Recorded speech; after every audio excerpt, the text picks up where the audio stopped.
Бүгін 3 июнь 2021 жыл Жайыл Баатыр музей тегеренде ушундай лилия гүлдөр, бул болсо доброе утро деп коет.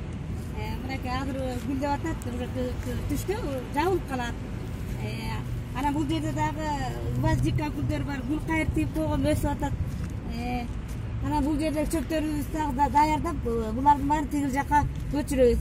Бул ирис гүлдөр гүлдөп бүттү. Булардын баары гүлдөп бүттү, майда гүлдөй турган гүлдөр.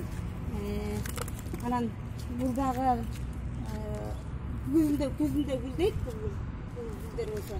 Ичине мына бул жерде лилиялар жаңыдан гүлдөп баштады.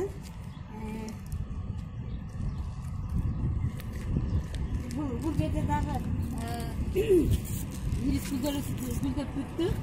Мынакей майда гүлдөйт. Бул жерде дагы петушок деген гүлдөрүбүз бар. Анан бул жердин баары доброе утро деген гүлдү быйыл көчүрүп тигип койду. Буюрса тигил жактагыдай болуп эрте жашта гүлдөйт. Мынакей бул жерде петушок деген уруктары бар. Өсүп атат, аларды да көчүрөбүз. Бул жерде болсо былтыр өсүрүлгөн, көчүрүп гүл кайыр деген гүлү мына 3 күн болуп калды гүлдөгөнүнө. Баардыгы тең гүлдөп атат. Ошол ушундай Жайыл Баатырдын музейин келип көрөм дегендер болсо келип көрүңүздөр. Кыргыздын гүл кайыр деген гүлү ушундай. Ушу гүл.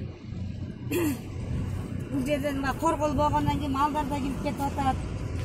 Мынакей бул бардыгы бул болсо кызыл гүл деп коет. Бул болсо мынакей агыш болуп турат. Нар жагында апапагы да турат. 4-5 түр гүл, бул гүл кайыр.